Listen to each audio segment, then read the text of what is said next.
CTV Edmonton, local breaking news with Jeremy Thompson.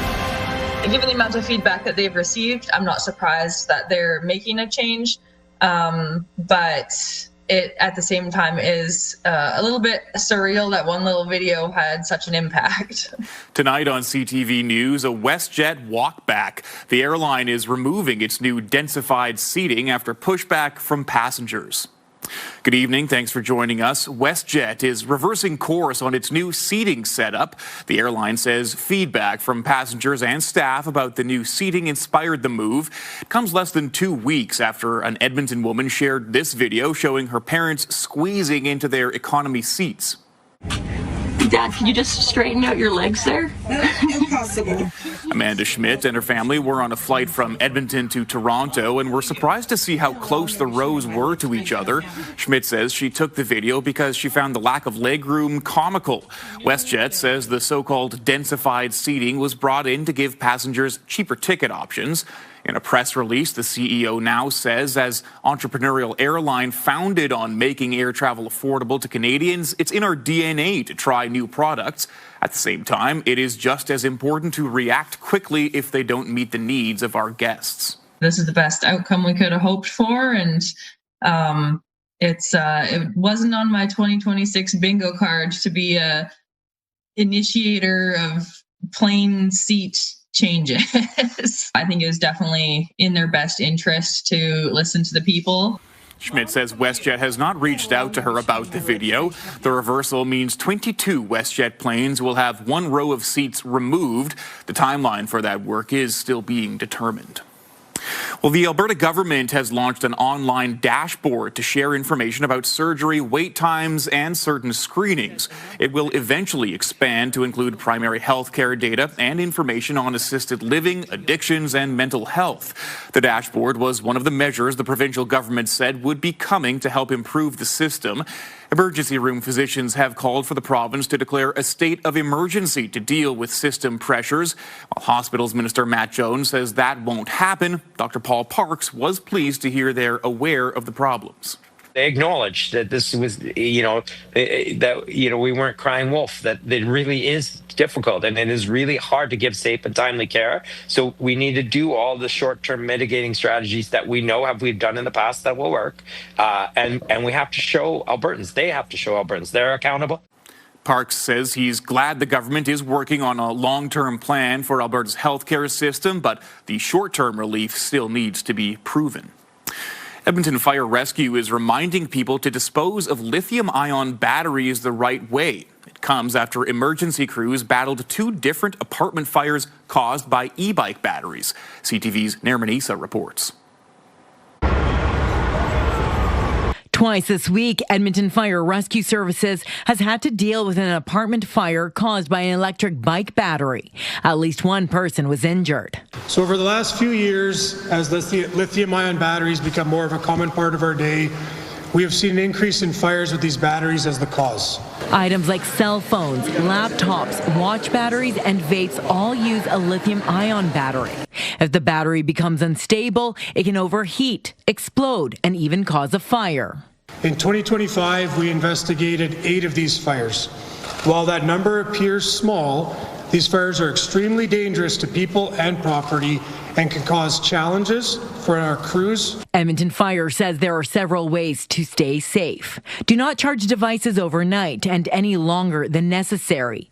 Only use batteries and chargers provided or recommended by the manufacturer. Do not alter or modify the batteries. Dispose of them correctly at an eco-station. The city's waste processing department says improperly disposed of batteries have caused several fires at its facilities. We have over 200 people in our facility working, helping sorting the waste, processing the waste, transferring the waste. Those folks are put at risk when these batteries end up in the garbage. We haven't dealt with an e-bike fire here directly as of late. Hopefully not yet. E-bikes are big business at Cranky's Bike Shop. If you're storing an e-bike on your balcony and the battery is able to be taken out, take the battery out is a must. If you're unable to remove your e-bike battery, I suggest storing it inside. Edmonton Fire says prevention is key to reduce the risk. Nermanisa, CTV News, Edmonton. Some Alberta canola farmers are happy about a deal that the Prime Minister has struck with China. That country will drop levies on some agricultural goods such as canola meal and lobster. In exchange, the federal government will allow Chinese electric vehicles into Canada's market. Some canola farmers say this could help struggling farms by bumping up the price of canola. We needed this very, very badly. It gets back to we've been shut out of China. They are our second biggest customer, and we needed to bring them back into the fold. We met with the Prime Minister in September and have been working and in contact with the federal government since then. And, it is really nice to see that they're paying attention. They listen to us. Premier Danielle Smith also welcomed the news today, noting trade partnerships like this acknowledge the important role of energy in Canada's future. Well, canvassing is underway across the province for the Citizen Initiative petition calling for Alberta to leave Canada. CTV's Connor Hogg visited a community hall near Wetaskiwin where people say they're tired of federal overreach and worried about the future. Albertans arrived early at Lone Ridge Community Hall near Wetaskiwin, eager to add their names to the list of signatures calling for a referendum on Alberta independence. I just wanted to get this done, and I think more Albertans need to come and get signed up for this too. We need our freedom. We need to be able to make our own decisions. We're pretty excited about the fact that we're getting long lineups around the halls to sign. That's always wonderful. We're not having to chase people around. They're coming to us. Petition proponent Mitch Sylvester says Stay Free Alberta wants to collect more than the 177,000 signatures it needs. He says the goal is getting higher based on the support they're hearing. Our goal is to make this too big to ignore. So you know what? Based on what's happening right now, that's a definite possibility. People here say the message resonates with them because of the relationship they say Alberta has with the rest of Canada. They won't give us our pipelines. They don't support oil. They've never been on our side since the beginning. No representation. We have no representation in Western Canada. If we separate, more jobs will open up because the government likes to hold that stuff out. Seems like we're getting robbed by the East so much that we've got to stand up. Sylvester says his motivations began at the beginning of the COVID-19 pandemic, when his store was forced to close. They shut my store down, and Canadian Tire and Walmart were open down the road. I'm worried for our children's children if we don't do this. People are upset. They want their freedom. They want their say, and they want to be able to afford to live. A canvassing event will be held in Edmonton at Rundle Park tomorrow. More are planned across Alberta in the coming weeks. In Wetaskiwin County, Connor Hogg, CTV News. Over the summer, a petition for Alberta to remain in Canada garnered more than 400,000 signatures. Well, hundreds of academic staff at NAIT could soon go on strike. The NAIT Academic Staff Association says of the 83% of eligible members who cast a ballot, more than 80% were in favor of a strike mandate. It says members are frustrated with a lack of movement in negotiations and a proposal to increase cost for benefits. NAIT says it wants to get back to the negotiating table with the help of a mediator to reach an agreement. The association represents more than 1,000 academic staff at NAIT. It says the results are unofficial, pending verification by the Alberta Labour Relations Board. Well, Calgary has lifted water restrictions after a water main rupture last month. While the pipe is fixed, the race is now on to replace it. CTV's Stephanie Thomas reports. There is light at the end of the pipe. Calgary Mayor Jeremy Farkas gleefully announced the end of water restrictions for the nearly 2 million people affected. Patch repair work on the Bears Paw feeder main that re-ruptured on December 30th is complete. On behalf of our crews on the ground and behind the scenes and the entire city of Calgary, thank you. There are no longer restrictions on dishwashers, laundry, or toilets. Showers and baths can run without time limits. Pools, hot tubs, kiddie pools, and steam rooms at recreation centers can be refilled and reused as normal. But city officials have a warning. If there is another break, or when we need to shut down the feeder main again for planned reinforcements, we're once again going to need your help to save water. Work for the replacement pipe has begun. Contracts have been signed and materials ordered. But the spring schedule around the work that will return Calgary water restrictions is still to come. We need to do what would normally take 4 years in one single calendar year. That's the challenge. But we do know the new pipe will run under Boness. Some residents say they continue to bear the brunt of this emergency. Quite frankly, I'm feeling very on edge. I'm trying to prepare and be as optimistic as possible, but I am prepared for the worst. I just wish that the city would, as a whole, take it seriously. I was doing my part and my family, and we were really limiting our showers. Water consumption stayed in the unsustainable zone for most of this recent crisis. Water experts say Calgarians should continue to conserve water. Really think about the water before you turn on the tap. Take that extra second to go, do I need to turn this on? How long do I need to keep this tap on? Although crews are prepared to respond, Calgary's mayor says this feeder main remains a ticking time bomb. The organizer of one of Edmonton's winter celebrations is over the moon. The city cleared festival roads just in time for the start of the event. Deep Freeze, a Byzantine winter festival, takes over 118th Avenue this weekend. City graders started scraping roadways yesterday afternoon. Organizers had put out a plea to the city to clear the area to make it safer for guests. We are just so grateful. It actually brings tears to my eyes knowing how Edmonton loves these festivals, how this is so important that we get together and celebrate and have these rituals in the wintertime of community. Christy Morin says volunteers are now helping to make sure the area is as accessible as possible. The city says the snow clearing was done within established schedules and at no additional cost. A Calgary teacher was recently one of the lucky few chosen by National Geographic to join researchers on an expedition. As CTV's Kevin Fleming reports, the trip took the teacher to Antarctica in December. So here we are with an amazing 10,000 penguin colony behind me. It was a 14-day adventure that Court Rustemeyer is still trying to absorb. He was part of an expedition to the Arctic from December 8th to the 23rd, selected as a National Geographic Grosvenor Teacher Fellow. Just a life-changing experience, truly like a professional development of a lifetime, of a dream. I thought about places I could not probably get there on my own or necessarily afford kind of thing, but where could I go and really capitalize on seeing this earth? I'm doing some comparisons between the Rocky Mountain glaciers and these Antarctic glaciers. Challenge. He was one of 35 teachers from across North America on the Icebreaker Endurance exploring the frozen landscape. December is summer in Antarctica with temperatures only at -3 and even warmer. This is amazing. So, but also at the same time in your head you're like climate change, and then you're kind of smiling, well, kind of like now in Calgary today, and then you're also kind of a little worried as well and questioned about it. Rustemeyer is sharing what he's learned and some of the 4,000 pictures he's taken with students in his outdoor leadership program. We were all kind of rooting for him as a big ODL family, and it was really cool to see that he was actually able to go on it, so we were super happy for him. And just how it was a great opportunity to get outside and a big chance, because there's only I think 3 people from Canada that got to do that. So it's just an amazing opportunity. Isla Carlson is impressed with all the wildlife pictures. He showed us pictures of orcas, like killer whales. So those were really cool to see. Rustemeyer still finds it hard to believe he stood on the continent at the bottom of the world and got to explore it. I hope that I can maybe inspire one kid out there or one teacher that, hey, you can chase some of those dreams and you can push your limits a little bit. Kevin Fleming, CTV News, Calgary.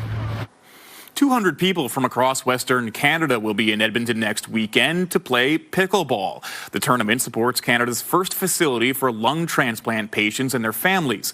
As CTV's Amanda Anderson reports, the event was about to be cancelled before a local group stepped in. A week from now, the pickleballs will be flying for 24 hours. Not everybody at once, but they play continuously, and it's the first that we can find in Canada. The tournament is a fundraiser for Alberta Lung. It was supposed to happen in October. 3 days before the event, Rays Athletics in St. Albert closed without warning, leaving the organization without a venue. And then the hunt began. What are we going to do? Where are we going to host it? How are we going to do this? We have all these players and money raised. What are we going to do? After CTV News aired a story about their situation, Alberta Lung got a phone call from the owners of Edmonton Sports Centre. I talked about it with our partners, and for us it was a no-brainer that we would like to step in and ensure that the event still happens. The centre donated the space for the tournament. The generosity and support that this group of companies, so these people have done, is just been outstanding. We are so grateful to them. As we learn about this event, we get more and more excited about it. Alberta Lung hopes to raise $100,000 through the tournament and is about $10,000 short of that goal. Money that will go towards building Canada's first home away from home for lung transplant patients. Edmonton is one of only 4 centres in Canada that offer lung transplant programs. Housing and out-of-pocket expenses for these families is astronomical. And so to give them a safe, calming environment for them to come and heal and then go back to their communities is life-changing for these folks. Every 4 hours, the tournament will have a new theme with players dressed up in different costumes. Lee Allard says there will be lots happening off the courts too, with games, food vendors, and a market. People are here to do a good cause, but they love pickleball. It's a great exercise for everybody, but the themes are going to be so much fun. You got to come out and check it out. The tournament starts next Friday at 7 p.m. Amanda Anderson, CTV News, Edmonton. When we come back, a special hockey series between the NAIT and the Chinese national teams brings cultures together for an exciting international exhibition.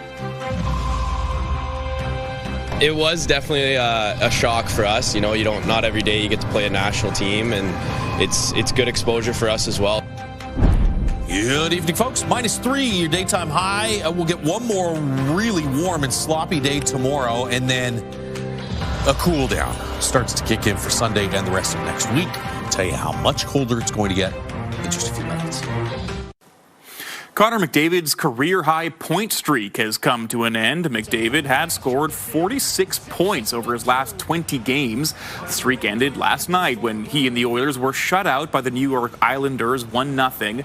It was the first time McDavid failed to record a point since December 2nd. It was also the first time the Islanders have won a game in Edmonton since 2017. The Oilers travel to Vancouver to face the Canucks tomorrow. After that, they play 8 games in a row in Edmonton. While the Prime Minister and a team of Canadian diplomats are in China, a Chinese team is visiting Edmonton. They're not here to discuss trade or politics, though. The Chinese national hockey team is facing off against a number of teams in Alberta. Their head coach spent years coaching in our region. CTV's Evan Kenny has more. From the late 70s to the early 90s, Perry Pern won hundreds of games as NAIT's former head coach. Now he's trying to beat his alma mater as the coach of Team China. Love my time here and great memories. So, obviously it's fun to be back in the building. The Chinese national team is playing 9 games against university and college teams across Alberta. We're trying to grow the program. We hope to get out of these games is, to be taught some lessons by, good players from North America, and I know the quality of the ACAC. NAIT's coach tells me the two sides began organizing the series back in the summer, and he was excited when this opportunity was presented to him. The players agree and add, it's not every day they get to take on international talent. It was definitely a shock for us. Not every day you get to play a national team, and it's good exposure for us as well. So we're looking to just treat this like a normal game and really give them a battle. It's special for me. It's unique to play against a team like this. Scott Fellnermeyer says Pern has been a mentor to him and believes the Chinese team to be a tough test. I'm expecting them to really want the game, to really want the win when it's Perry Pern, his old school. I'm excited to go give him our best here. The two teams will face off again tomorrow night at 6. NAIT will honor Perry Pern during a ceremony prior to puck drop. Evan Kenny, CTV News, Edmonton. Professional lacrosse has returned to Edmonton for one night. Players teed up tonight's game, promising a physical, high-speed match. The Calgary Roughnecks and the Georgia Swarm faced off at Rogers Place. It's the first time in more than a decade a National Lacrosse League game has been played here. One Swarm player says this is about growing the game. He says many people believe it's expensive to play lacrosse, but he fell in love with it while growing up on a small Native American reserve in upstate New York. I grew up using a traditional wooden stick. It was used one stick for 6 years, and I fell in love with the stick, and I fell in love with the culture and the teachings of what the game could bring. The last time there was an NLL game in Edmonton was back in 2015 when the former Edmonton Rush hoisted the championship trophy. The next year, the team was moved to Saskatoon. The league commissioner isn't ruling out bringing a team back to our city. He says for now, though, the NLL was focused on putting on a great show and hopefully creating new fans. A local festival for fans of Bluegrass is just getting started. The second annual River City Bluegrass Festival is happening at the Edmonton Inn and Conference Centre on Kingsway. A number of bands will be playing over the next 3 days. There are also opportunities to improve your instrument and singing skills through workshops and jams. The festival is also hosting a kids' fiddle academy. We have about 28 kids participating in a Kid Fiddle Academy. They're going to put together a little program, and they're going to present it on the main stage tomorrow at 1 o'clock. And it's a lot of fun to see them and to get them in touch with bluegrass music. That's what we want to do, create the next generation. The performer list and festival schedule is on the Northern Bluegrass Circle Society website. Tickets are available online or at the door. After the break, it is slippery out there on streets and sidewalks. When we come back, tips for traversing that ice from an expert. If you have to go out walking on the ice, taking your time, short steps, keep your phones in your pockets.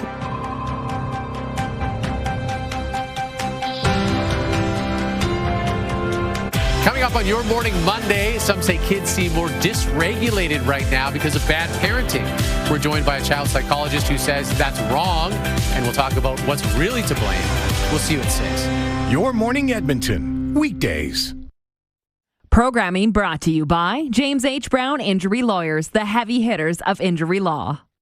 Welcome back. -3, your daytime high today, 2 degrees above average still, but this is the first time we've been below 0 for a daytime high since last Friday. So you had a nice lengthy stretch of temperatures, not just above 0, but daytime highs above 5 degrees.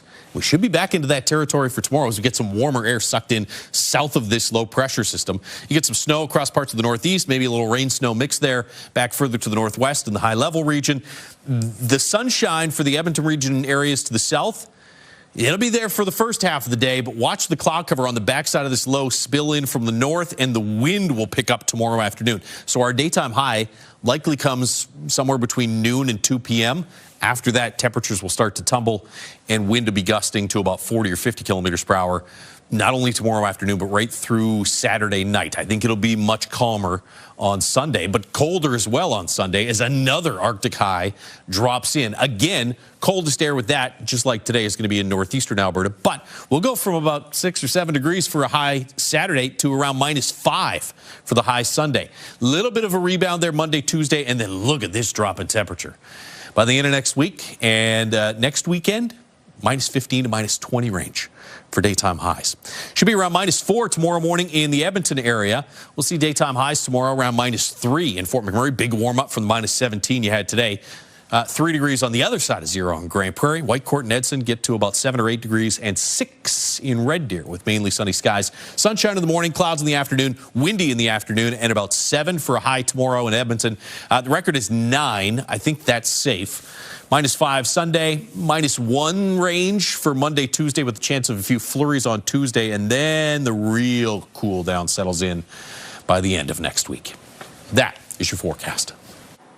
A resident of West Edmonton Mall is showing people how to avoid slipping and falling on ice forming on walkways around the city. Millie. Good girl. Millie is an African penguin and a member of WEM's marine life team. Her handler says humans can learn a thing or two from Millie to avoid falling on the ice. Take short steps, keep your hands out of your pockets, spread your arms to the side, and don't rush. If you have to go out walking on the ice, taking your time, short steps, keep your phones in your pockets. Millie doesn't have a phone, so she doesn't have to worry about that so much. But as long as you're taking your time, you should be good to go. Feltham says penguins can still take a spill because they're not very graceful. And here's a look at a unique look at the aurora borealis. A Japanese astronaut on board the International Space Station took these stunning shots. The night sky lit up in spectacular form. He says he's happy to have captured the images, imagining people seeing it and smiling with joy. And that does it for this edition of CTV News. Thank you so much for joining us. Have a good night.